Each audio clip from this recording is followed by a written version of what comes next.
tu m'écrirais bien plus souvent à la Manigouagan. Parfois je pense à toi si fort, je recrée ton âme et ton corps, je te regarde et m'émerveille. Je me prolonge en toi comme le fleuve dans la mer et la fleur dans... Bruno Pelletier est un chanteur québécois. Il est né en 1962 près de Québec. Il a 61 ans. Il est ceinture noire de karaté. Bruno Pelletier a gagné plusieurs prix en carrière. Il a joué dans plusieurs comédies musicales, dont Starmania et Notre-Dame de Paris. En 1998, son album Miserere remporte plusieurs prix. Il a chanté dans plusieurs pays, dont la Russie. Il s'implique dans la fondation Rêve d'enfant. Nous l'avons rencontré récemment à La Chute, avant un de ses spectacles. On regarde ça? Quel genre de petit garçon étiez-vous? J'étais étonnamment extrêmement tranquille, très gêné en fait. J'étais quelqu'un de très gêné. Puis les gens me croient pas quand je leur dis aujourd'hui que je le suis encore.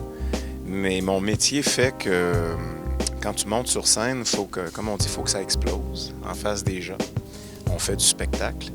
Et en faisant de la scène, j'ai découvert que c'est un univers, c'est un espace théâtral qui me convient. Et ça, j'ai découvert ça, j'étais en 6e année. Mais sinon, j'étais très tranquille dans mon coin. Et aujourd'hui, quand je suis pas sur la scène, je suis encore comme ça. Comment le chant est-il entré dans votre vie? Complètement par hasard, parce qu'à la base, je suis un drummer, un batteur. Je joue de la batterie et c'est comme ça que j'ai commencé à faire de la musique. Et avec mon premier groupe, je faisais des chœurs derrière. En jouant de la batterie, je faisais des chœurs. Et à un moment donné, je me suis mis à chanter pour de vrai. J'avais autour de 14-15 ans. Et j'ai des amis qui m'ont entendu chanter, qui n'avaient pas de chanteur dans leur groupe. Puis moi, je m'accompagnais à la guitare. Après le drum, j'ai commencé à jouer de la guitare. J'ai commencé à chanter comme ça, très doucement. Et je suis entré dans mon premier groupe de musique avec eux qui cherchaient un chanteur et qui m'ont entendu chanter par hasard autour d'un feu de camp. Et donc, c'est comme ça que ça a commencé. Complètement, jamais j'aurais pensé, finalement, que ça deviendrait mon travail pour le restant de ma vie. Quel sacrifice ça demande parfois d'être un chanteur? Bien, d'abord, c'est difficile de parler de sacrifice quand c'est quelque chose qu'on aime tellement et qui est une passion. Mais effectivement, un peu comme les joueurs de hockey, quand tu veux te rendre dans la Ligue nationale, donc on va parler de la Ligue nationale des chanteurs, quand tu veux te rendre au top, tu as beaucoup de sacrifices au niveau de ton hygiène de vie. C'est-à-dire qu'il faut faire attention à ce que tu consommes. Quand je dis consommation, ça veut dire autant de bien manger que de faire attention aux substances de toutes sortes qui peuvent nuire à la qualité de la voix. Le sommeil est super important, l'entraînement, faire du sport. Une hygiène de vie saine fait que tu peux devenir un chanteur qui peut aller dans les plus hautes sphères. Donc, tous ceux que tu connais, on va prendre la plus grande, Céline Dion, qui est la Québécoise la plus connue internationalement. Elle avait une hygiène de vie et une qualité de vie et une hygiène de vie exceptionnelle. Sans vouloir me vanter, je fais partie de la même catégorie de ceux qui font très, très attention pour pouvoir donner au public chaque soir ce qu'ils sont en droit d'avoir. Et il y a des artistes qui font pas attention et ça finit que ça paraît sur le long terme. Donc voilà. 2022, on m'a demandé de participer à nouveau dans Notre-Dame de Paris qui venait faire une tournée nord-américaine. Gringoire, le personnage, il est 24 ans plus vieux. Après 2 soirs, j'étais complètement claqué. Et physiquement, j'ai vraiment mal partout. Mais pour vrai, quelque chose de très, très dynamique dans ma façon de me lever, de courir, d'arrêter, de jouer, d'être constamment dans cette espèce d'interaction entre le public et ce qui se passe sur scène. Je suis juste au corps là, de la tournée. Il faut que je me rende jusqu'au bout. Je pense qu'on a rempli notre mandat de rendre les gens heureux avec ce show. Et moi, j'ai rempli le mien de ce défi que je m'étais lancé. Puis s'il y a une chose que j'ai appris, c'est qu'il faut en profiter. Et je vais en profiter ce soir. C'est la dernière fois que j'enfile mon beau grand manteau bleu. Donnez-nous un exemple de technique vocale qui aide à mieux chanter. Ce que j'ai juste envie de dire, c'est qu'il faudrait peut-être que ceux qui ont envie de chanter prennent des cours de chant. Tu vois, moi, c'est quelque chose que j'ai pas fait pendant de nombreuses années et je me suis blessé. Donc, en me blessant, mon médecin m'a dirigé vers une orthophoniste et un professeur de chant. Et c'était la meilleure décision de ma vie. Donc, si j'ai juste un petit conseil à donner pour ceux qui veulent commencer à chanter, de prendre des leçons pour démarrer au moins de la bonne façon. Vous nous donnez des frissons. Avez-vous aussi des frissons parfois quand vous chantez sur scène? Oui, en écoutant mes collègues, ma collègue Kim, que vous allez voir ce soir, j'adore sa façon de chanter et oui, ça génère des frissons, mais aussi d'écouter mes musiciens jouer, leur qualité exceptionnelle de musiciens, parce que c'est dans les meilleurs au Québec là, qui sont ici ce soir. Donc, ils ont une qualité, un niveau de jeu qui me... Oui, ça me donne des goosebumps très, très souvent, ouais. Quelle est la chanson qui vous procure le plus d'émotions quand vous la chantez? Je pense que c'est une chanson peut-être que tu connais pas parce qu'elle date de 1966. Même moi, j'avais 4 ans lorsqu'elle a été écrite, mais c'est une chanson que j'ai reprise et qui s'intitule La Manique.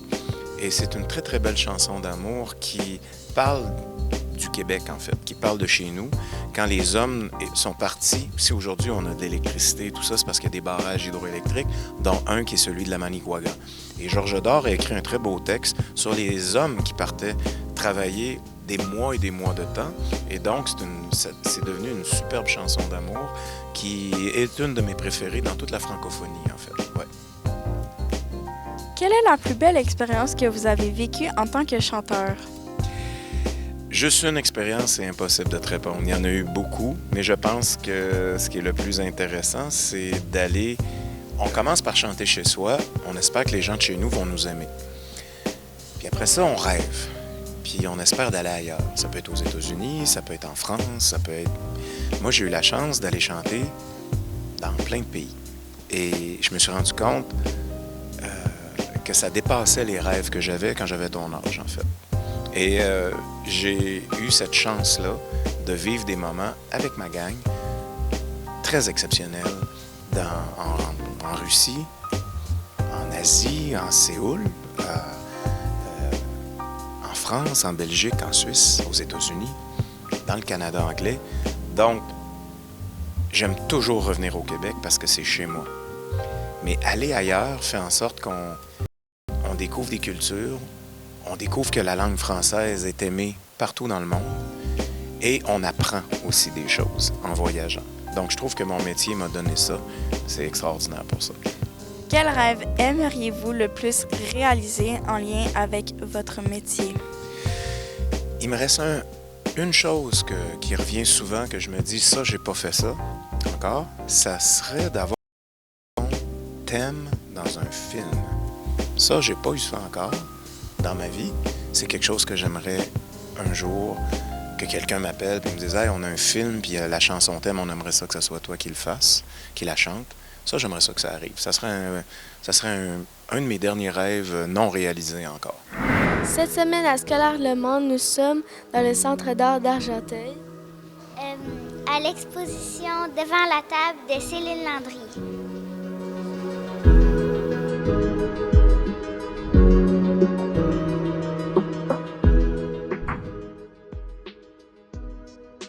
Que représente cette œuvre pour vous?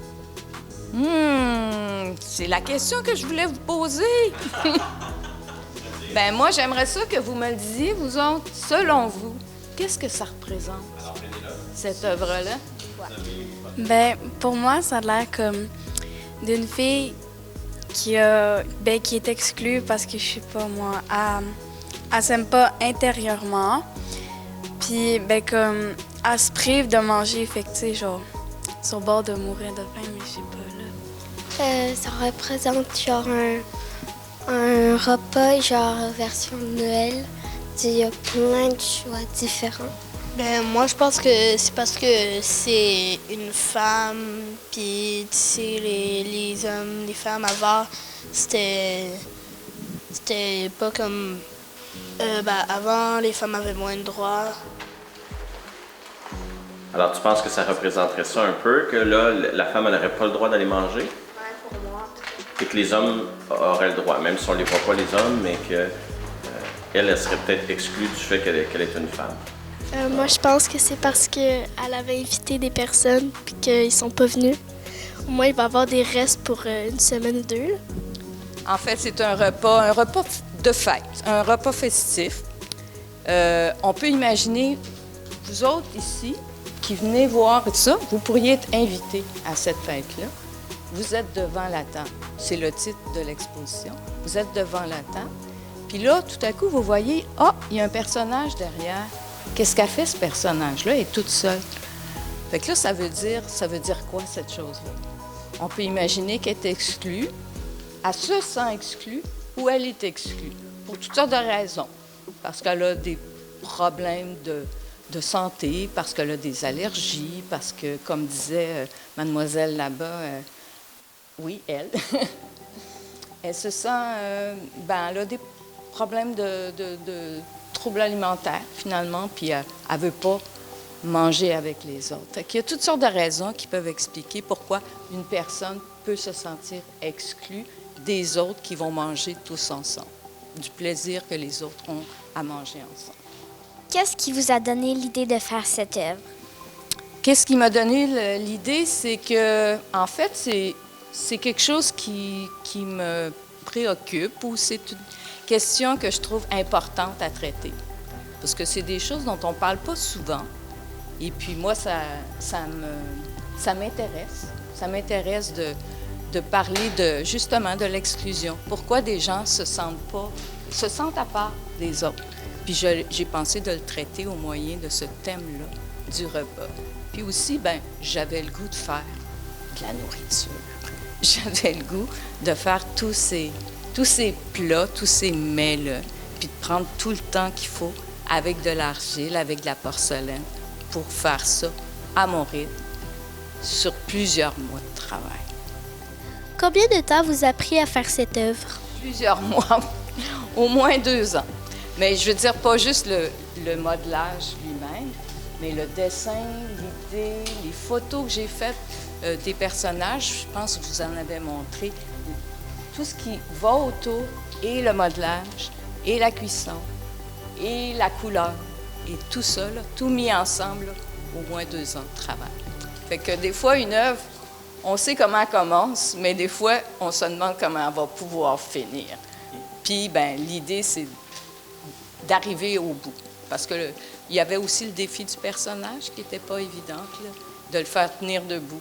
Tout ça, c'était des défis qu'il fallait rencontrer, mais on les prend à la suite des autres, puis finalement, on arrive au bout. Quelle étape est la plus difficile à réaliser dans votre œuvre? Chaque étape, moi, je dirais que c'est le personnage qui a été le plus difficile, le plus gros défi, parce que c'était gros, c'était lourd, il fallait que ça tienne debout, tout ça. Fait qu'il y avait beaucoup de défis techniques qui étaient rattachés au personnage. Le repas, c'était long. C'était très long, mais je savais que je pouvais y arriver. Le personnage, j'étais plus sûre. J'étais pas sûre. Finalement, je suis arrivée quand même. Est-ce qu'il y a une raison spéciale pour laquelle on retrouve ces aliments en particulier dans votre œuvre? J'ai voulu faire comme un repas classique de un peu monsieur, madame, tout le monde.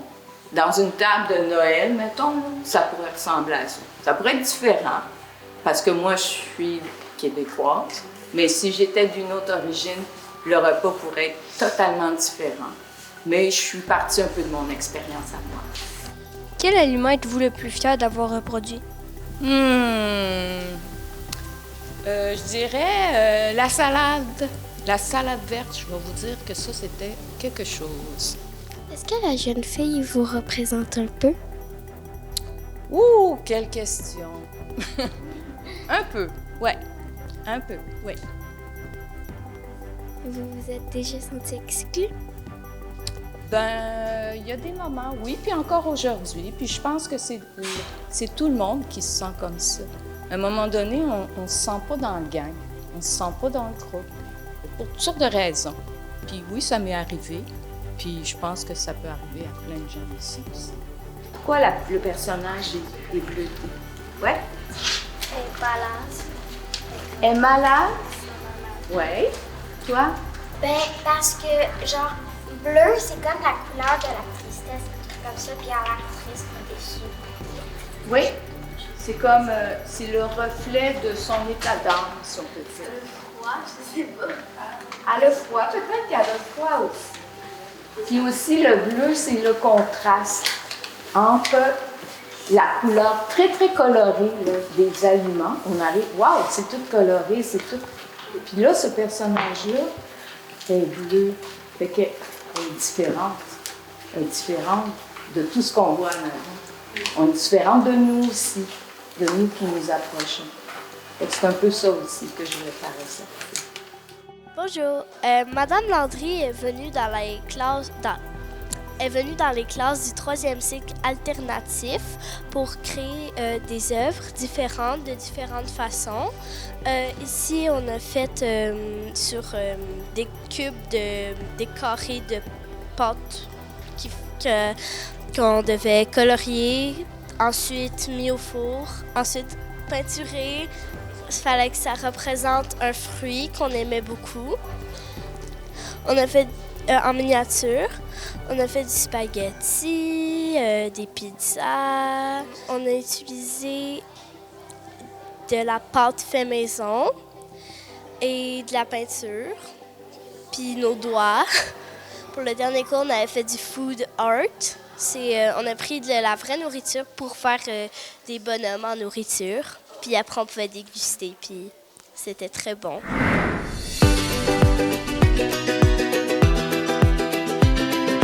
On réunit pourquoi aujourd'hui, les amis? Est-ce qu'il y a quelqu'un qui veut lever la main? Puis je vais m'approcher avec le micro. Juliette? Pour peser les déchets. Oh, pour peser les déchets? Est-ce que quelqu'un peut m'expliquer? Dites-moi en plus, là. Quels déchets? Les déchets de la cafétéria? Non? Qui étaient dans les rues pour la journée de la Terre. OK, donc, est-ce qu'il y a quelqu'un qui peut me dire où on est allé marcher? Dans les coins de la rue. Et des maisons sur le terrain. OK. Donc, sur les terrains, dans la rue ou donc? Sur les voies de fer. Oh, la voie ferrée proche avait beaucoup de déchets. Donc, on a ramassé tout ça comme déchets. Imaginez, ces déchets-là, ils étaient... Pourquoi ils étaient à terre? Parce qu'ils l'ont jeté par terre, ils savaient pas que c'était pas bon pour la planète. Peut-être que les gens ne savaient pas. Donc, ça aussi, ça serait à sensibiliser dans notre entourage. Il faut faire attention. Y a-t-il d'autres choses, Bram? Ben, il y a du monde qui sont pas assez intelligents, puis ils veulent pas les mettre dans les poubelles parce que ça leur tente pas. Ah, ça leur tente pas? Peut-être c'est trop long, il n'y a pas de poubelle. Plus paresseux, donc. Est-ce qu'il y a quelqu'un qui aurait une solution pour ça? Qu'est-ce qu'on peut faire avec notre déchet, là? Je sais que des fois, c'est plus tentant de le mettre à terre, mais... Tu peux mettre dans tes poches. Ah, dans nos poches, c'est une super bonne idée. Dans l'auto, des fois, on a un sac, une boîte à lunch. Donc là, il y a quelqu'un qui va venir nous peser ça. Comment on va faire ça?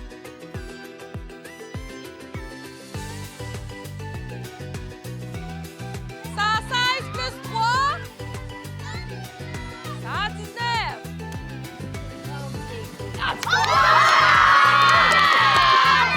Alors, ça veut dire, les amis, qu'à nous, on était 130 à ramasser des déchets. On a parcouru 45 km à nous tous ensemble la semaine dernière et on a ramassé 164 livres de déchets dans la ville. Bravo! Dans ces sacs-là, on va trier ça parce qu'il y a des déchets qui s'en vont dans la poubelle, puis des autres qui s'en vont dans le recyclage. Donc, on va trier.